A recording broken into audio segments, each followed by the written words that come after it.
이 시간 함께 볼 성경 말씀은 요한복음 17장 9절부터 19절까지의 말씀입니다. 제가 가진 성경으로는 신약 177쪽에 있습니다. 요한복음 17장 9절부터 19절까지의 말씀, 제가 한 절, 여러분이 한 절 교독하도록 하겠습니다. 제가 먼저 읽습니다. 내가 그들을 위하여 비옵나니 내가 비옵는 것은 세상을 위함이 아니요 내게 주신 자들을 위함이니이다. 그들은 아버지의 것이로소이다.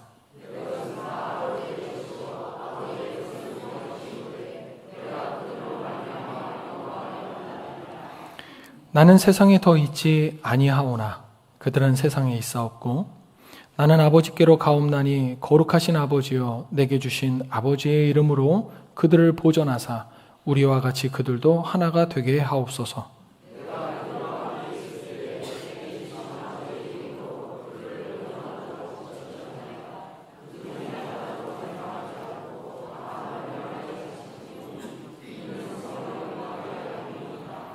지금 내가 아버지께로 가오니 내가 세상에서 이 말을 하옵는 것은 그들로 내 기쁨을 그들 안에 충만히 가지게 하려 함이니이다.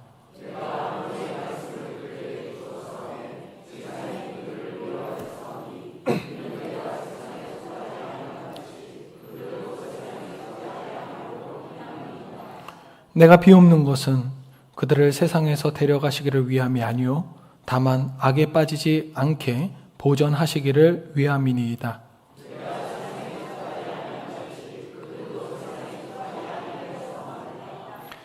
그들을 진리로 거룩하게 하옵소서. 아버지의 말씀은 진리니이다.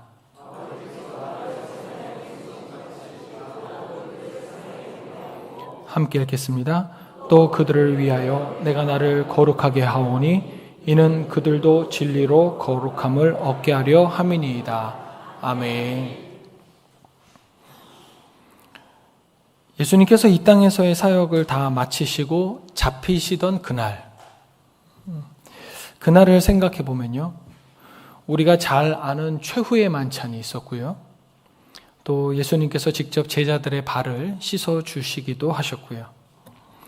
아무튼 이날이 정말 마지막 날, 마지막 시간이다 보니까 예수님께서도 참 중요한 가르침을 많이 쏟아내십니다. 그것이 이제 요한복음에서는 15장과 16장의 내용입니다. 그리고 이 마지막 가르침까지도 모두 마치신 뒤에 이제 기도를 하시는데요. 주위에 있는 그 제자들도 다 들을 수 있도록 기도를 하시는 겁니다. 즉 공개적으로 이제 기도를 하시는 거죠. 그 기도가 오늘 17장 전체의 내용이고요.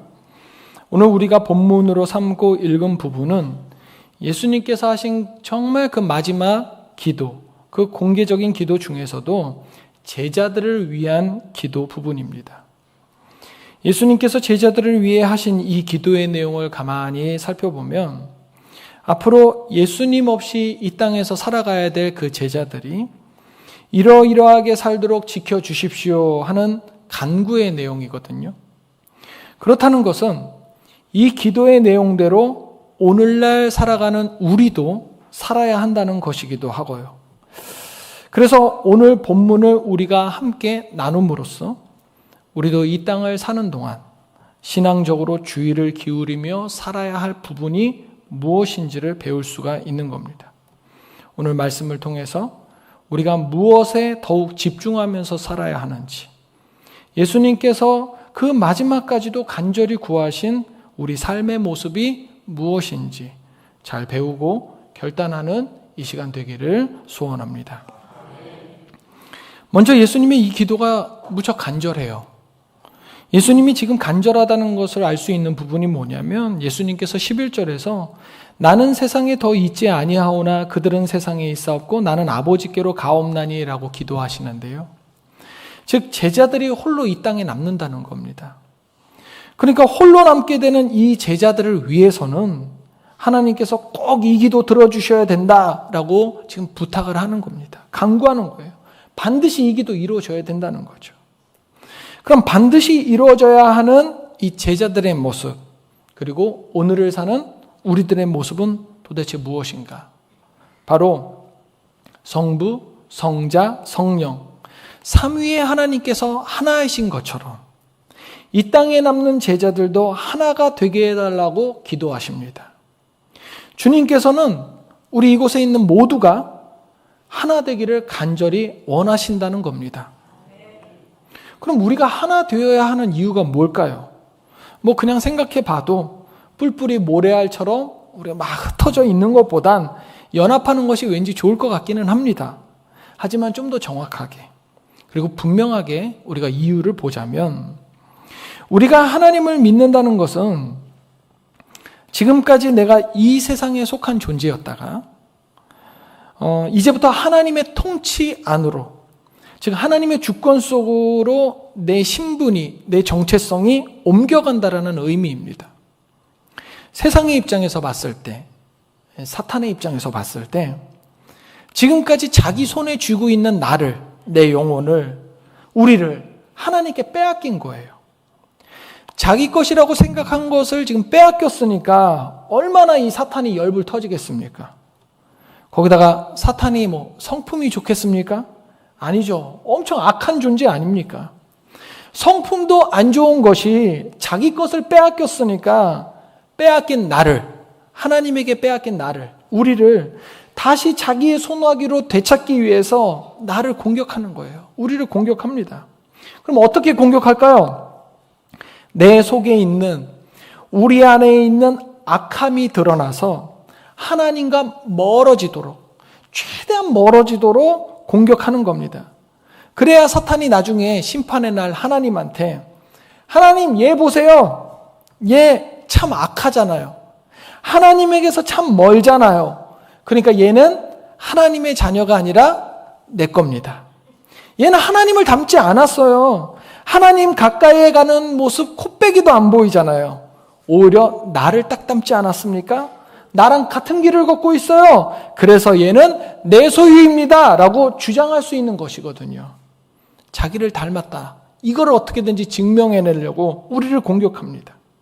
이걸 사탄이 주장하기 위해서 우리를 자꾸 공격하고 우리 안에 틈타는 겁니다. 예수님께서 베드로에게, 사도 베드로에게 사탄아 물러가라 라고 직접적으로 아주 호통을 치신 적이 있죠. 그게 언제였습니까?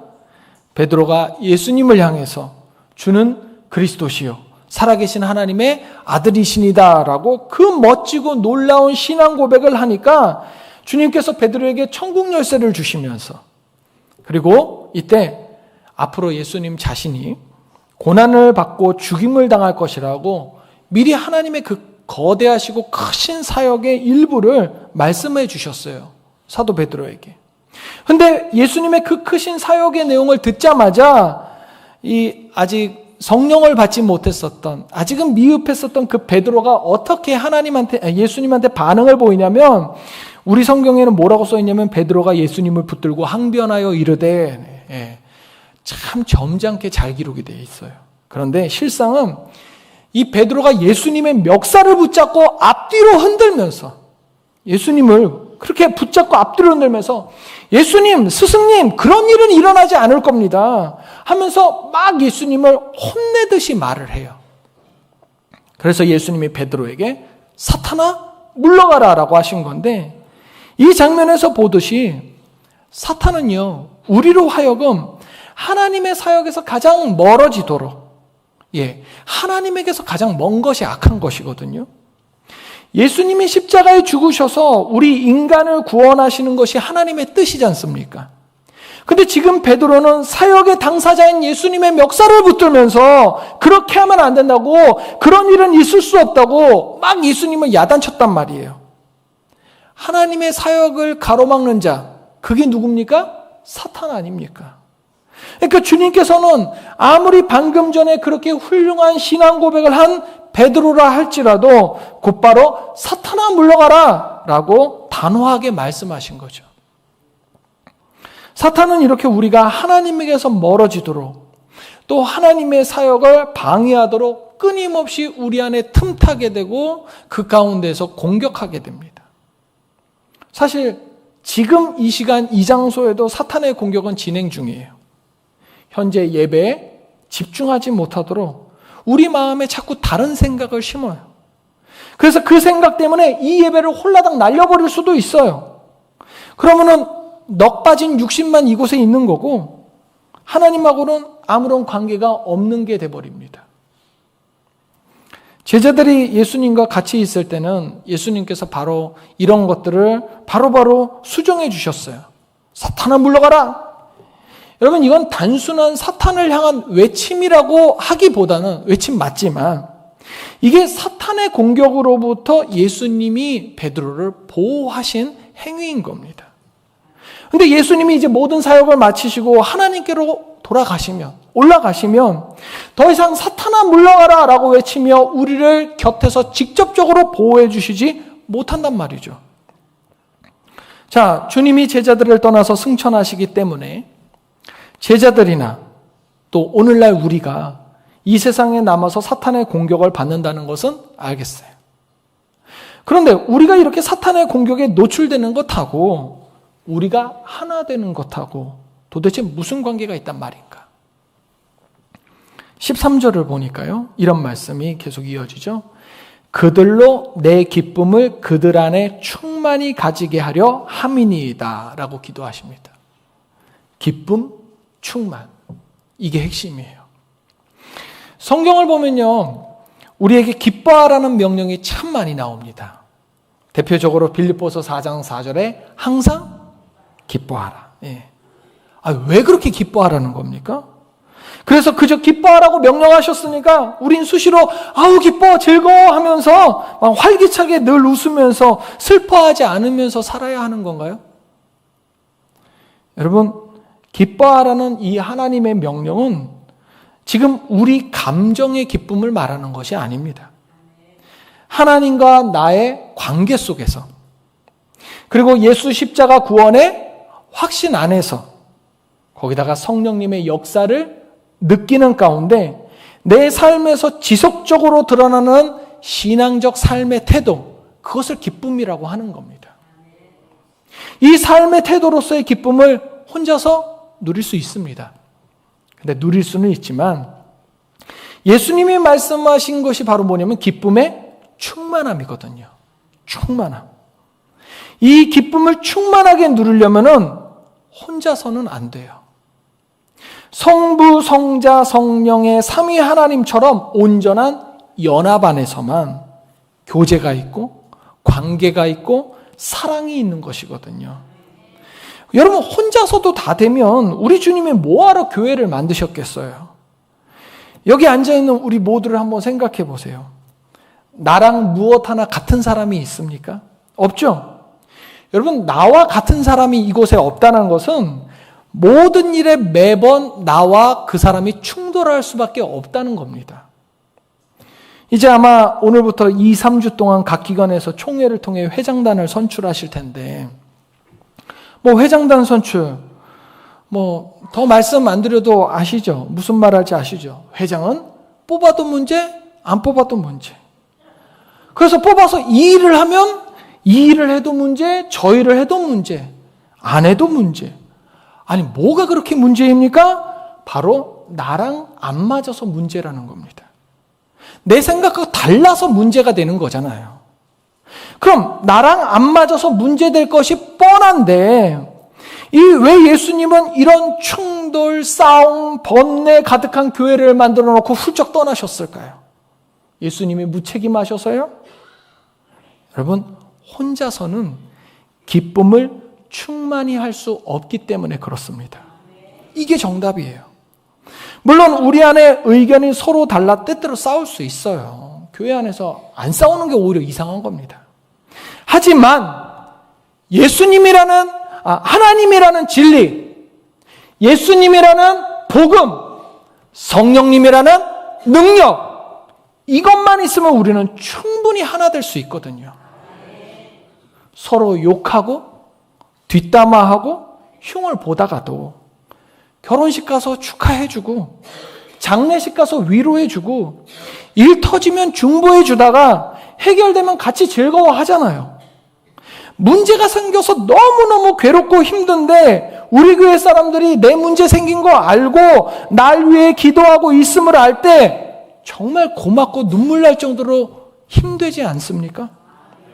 바로 그런 힘됨, 위로, 이게 바로 문제가 해결되지 않음에도 불구하고 느낄 수 있는 평안함, 기쁨이거든요. 혼자서 이런 기쁨 맛볼 수 있겠습니까? 물론 우리 각자가 하나님과의 관계 속에서 어느 정도는 경험할 수 있어요. 하지만 그 기쁨을 예수님 말씀하신 대로 충만하게, 가득 차게 경험하려면 충만한 기쁨의 조건은 공동체 안에서의 연합이 꼭 필요합니다. 그래서 기쁨의 충만은 우리가 하나 될 때, 연합할 때 경험할 수 있는 큰 선물이에요. 그리고 이렇게 얻은 충만한 기쁨이 바로 우리를 향해 적대적이며 공격을 쉬지 않는 이 세상에서 그 사탄으로부터 이겨낼 수 있는 근원적인 생명력이 되는 겁니다. 난 주님과의 관계 가운데서 기뻐, 즐거워, 이겨낼 수 있어. 이것이 버티는 힘이 되는 거죠. 그래서 여러분, 혼자서는, 이 연합 없이는 세상을 이기기가 쉽지가 않아요. 아니, 좀 더 정확하게 말하자면 나를 향한 이 세상의 적대감을 쉽게 받아치고 쉽게 슬쩍 넘길 수 있는 방법은 그리스도인의 연합, 교회의 연합밖에 방법이 없어요. 그래서 우리 주님께서 오늘 본문처럼 이토록 간구하신 겁니다. 하나 되게 해달라고. 자, 이제 오늘 설교의 제목인 주님께서 바라시는 삶, 그것이 연합하는 삶이라는 것은 확인했어요. 그런데 사실 연합이 잘 안 돼서 이러는 거예요. 하나됨이 어려운 일이니까 기도하신 겁니다. 그것도 마지막까지 간절히요. 고린도전서 1장 10절을 보면은 제가 읽어드릴게요. 내가 너희를 권하노니 우리 주 예수 그리스도의 이름으로 모든 것이 다 같은 말을 하고 너희 가운데 분쟁이 없이 오직 같은 마음과 같은 뜻으로 온전히 합하라라는 말씀이 있어요. 우리 주 예수 그리스도의 이름으로 모든 것이 다 같은 말을 하고 너희 가운데 분쟁이 없이 오직 같은 마음과 같은 뜻으로 온전히 합하라. 예, 같은 마음과 같은 뜻으로 온전히 연합하기 위해서는 분쟁이 없어야 된대요. 당연한 말이죠. 뭐 분쟁이 있으면 어떻게 연합하겠어요? 그럼 그 분쟁이 어디서 생길까요? 이미 바로 앞에서 말씀하고 있습니다. 뭐예요? 말이요. 갈라디아서에서도 보면은 만일 서로 물어뜯고 삼키면 피차 멸망할까 두려워하노라 라는 말씀이 있어요. 서로 물어뜯고 삼키면 피차 멸망한다는 거죠. 서로의 허물을 들추거나 비판하는 것이 결국 공동체를 해치고 멸망을 초래할 수 있다는 점을 강조하고 있는 구절인데, 허물을 들추거나 비판하는 것이 무엇으로 이루어지겠습니까? 말이요. 우리는 본능적으로 살 때 안테나를 쫓고 세우고 삽니다. 그래서 남들이 큰 소리로 말하는 것보다 이상하게 소근소근 작게 말하는 것이 더 잘 들려요. 그렇지 않습니까? 내 앞에 말하는 이의 입보다 옆방에서 은밀하게 말하는 이들의 대화가 더 신경 쓰일 정도예요. 그래서 우리는 의외로 많은 정보를, 많은 이야기거리를 어느 정도는 알고 있습니다. 문제는 내가 아는 그 내용이 다른 사람의 허물일 때 그것을 대화거리로 삼아 떠벌리고 싶어 할 때가 더 많아요.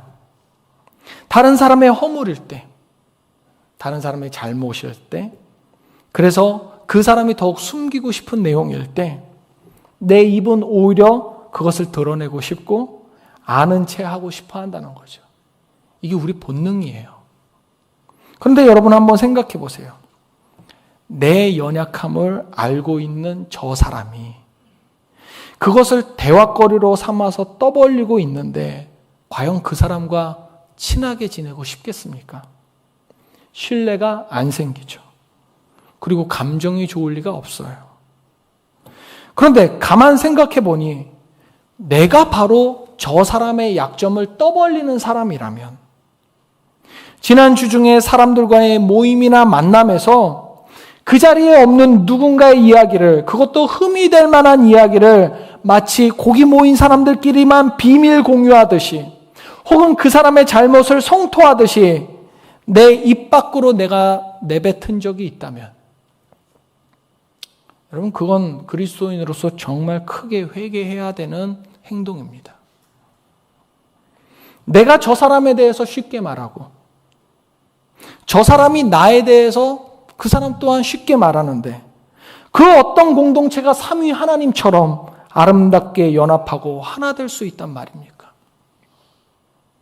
다른 사람의 부끄러움을 여러분 어디에선가 발설하신 적 있으십니까? 그렇다면 본인이 부끄러워하셔야 합니다. 오늘 본문의 예수님의 이 기도 앞에서, 그 간절히 바라고 원하신 마지막 당부 같은 기도 앞에서 우리는 나의 그 가벼운 입을 부끄러워해야 합니다.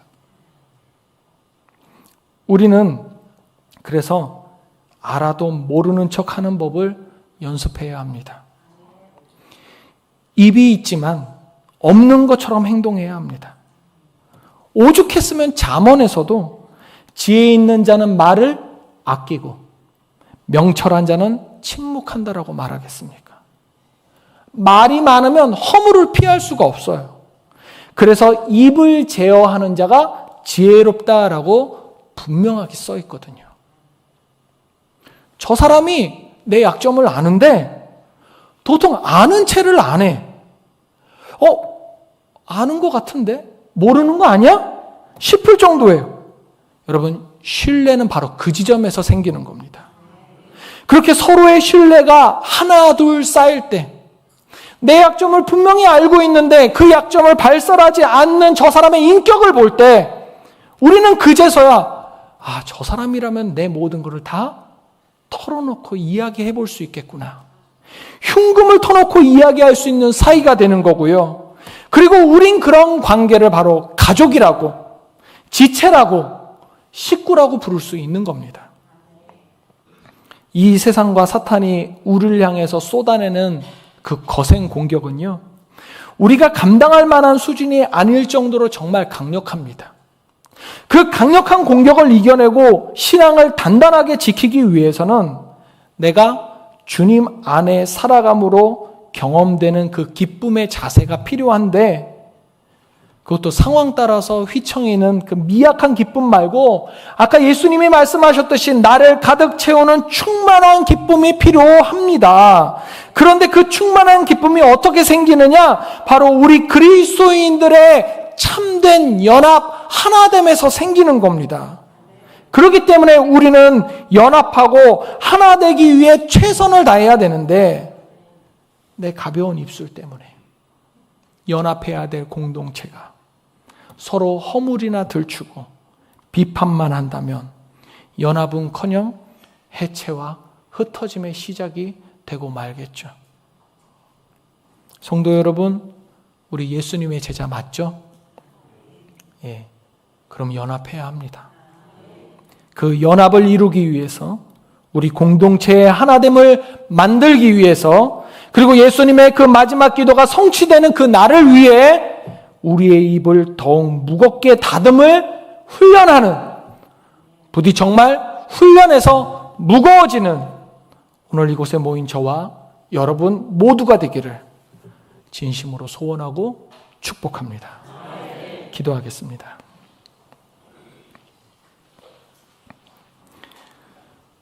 우리를 사랑하시고 아끼시며 보호하시는 주님, 오늘 말씀을 통해 주님의 그 감사한 역사를 우리가 어떻게 실천해야 하는지를 알게 하심에 더욱 감사합니다. 주님, 그러나 우리가 주님의 이 감사한 역사에 이르지 못할 정도로 미흡하고 부족하며, 때론 내 속에 있는 그 말의 유혹을 참지 못해 미련하고 멍청하게 입을 떠들 때가 많습니다. 주님, 우리를 불쌍히 여겨 주시옵소서. 내 이웃을 사랑하고 지체를 아끼는 마음 가지고 내가 알고 있는 다른 이의 허물을 덮고 그 모자란 부분을 함께 채워나가도 주님 말씀하신 그 하나됨과 연합에 이르기가 참 모자랄 텐데 어찌 나는 주님 자녀라 하면서 내 옆에 있는 하나님의 또 다른 자녀들을 가볍게 여기는지 주여 용서하여 주시옵소서. 이제 오늘 말씀을 정말 마음에 깊이 심고 우리 공동체의 하나됨을 위해서 그리고 연합하여서 사역하기 위해서 우리 삶의 태도를 갱신케 하여 주시옵소서. 새로이 밭에 씨 뿌리는 농부의 심정으로 우리 공동체 안에 신뢰의 씨앗을 나부터 하나씩 다시 뿌릴 수 있도록 도와 주시옵소서. 말을 아끼는 지혜로움이 우리에게 있게 하여 주시고 침묵할 때를 아는 명철함을 갖추게 하여 주셔서 서로 뜨겁게 사랑하는 공동체를 만드는데 잘했다 칭찬받는 주의 자녀 되도록 우리를 인도하여 주시옵소서.